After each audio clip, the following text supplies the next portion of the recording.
Hello! Before we share shiny articuno hunting progress, we've received an anonymous request to see my shiny hunting setup. So, okay, here you go. Wow. Wow. Alrighty, sorry, hi, and welcome to the early November edition of hunting for a shiny articuno in every Pokemon generation. We have been hunting for a shiny articuno in Ultra Sun, soft resetting with a 1 in 4,000 chance. In my last video, I absolutely couldn't math. I'm actually around 50 hours in. I'm so deep in this hunt since I started this channel in September. And I'm starting to worry. Why? Well, all of my siblings also love the shiny hunt. We're all very close. I live in New York and I visit them in England every few months or so. Now, we had one maniac fun night together during my last September visit, where at the end of the evening, we all made pledges on catching shiny Pokemon. We wrote them down in this notebook in the kitchen. It was all extremely official. And what did I commit to? I committed to catching at least one shiny Articuno by Christmas. And if I failed, I would have to put an ice cube on my Christmas dinner. Ice, because Articuno goes brr. Now here's the thing. An ice cube on the dinner, it felt like low stakes, as it's just one ice cube. And I made this pledge in September. I have so much time, but we are now in November, and I kind of expected this to be closed already. And picture this. My mother, my precious mother, spending hours and hours making this Christmas dinner for the entire family. And I have to say, sorry Mum, I need to put an ice cube on my dinner, spoiling it. Why? Because I didn't catch a different colored JPEG file on my PlayStation video game. Why? So, I was getting increasingly nervous to save my mum from this awkward, disappointing conversation. Not to mention them teasing ice cube dinner reacts from my family. Oh no! So, for these next 2 weeks, I started locking into shiny hunting.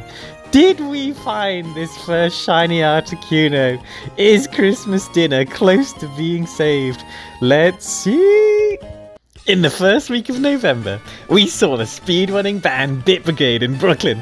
These guys are really cool as they have one speedrunner that annihilates a game live, while a hyper-talented metal band covers all the video game music live. They ran through Super Mario World.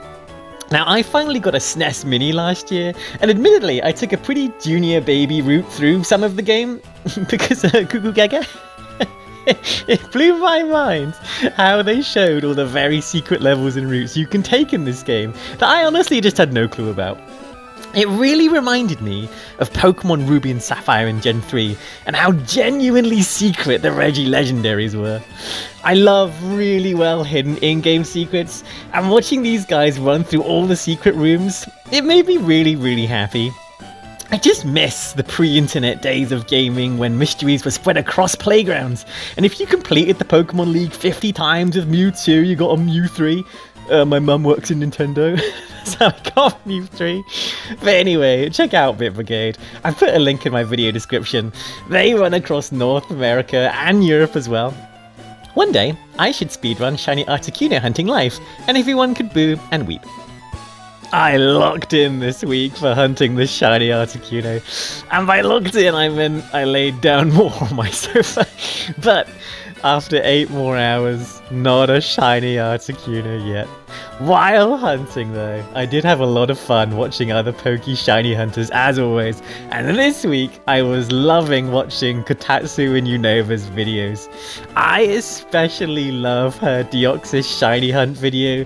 It goes right back again to when Pokemon was truly a mysterious playground time, and it really made me feel the shiny hunt magic over here in my New York setup. Please, I put a link to Kotatsu and Unova in the video description. She's such a cool human with wonderful warm videos, and I'm super excited for our next video. Our next story has to start a little earlier than the second week of November, but once upon a time this year, I bought a pack of sea monkeys for $15. Now, sea monkeys don't really exist in the UK where I'm from, and I purchased them here in Brooklyn while looking for a jellyfish lamp for my friend's birthday. The lady says, "Oh, we also have sea monkeys if your friend would like those." No, she would not, but I will pay full price. I am a proud sea monkey parent, and if I had a shiny articuno yet, it would be a proud uncle. Again, I do not have a proud shiny articuno uncle. But what was really exciting is, in the second week of November, 2 of my sea monkeys became partners. They swim together all the time, and that's really cute. So please, raise a glass to what started off as an impulse purchase that has escalated into me having responsibility to raise these kids right. On for shinies! Now, as a parent, sort of, I looked even further into finding the shiny bird. I actually started having my 3DS open while working sometimes. It was a slower week at work, to see if I could spot the shiny rascal between emails. I clocked in the highest ever amount of hours over a week so far for this channel, 17 hours. Despite this immense locking in, however, there is no shiny articuno this episode. I'll still say though, that's okay. We have time. Yes, we are getting closer to the ice cube on the Christmas dinner, but we are so in the odds. Look at these numbers. This first shiny articuno is bound to emerge to me any day now. I hope once again you join me in late November for the next life and shiny articuno update, and happy Thanksgiving to you cool kids. Love you, bye!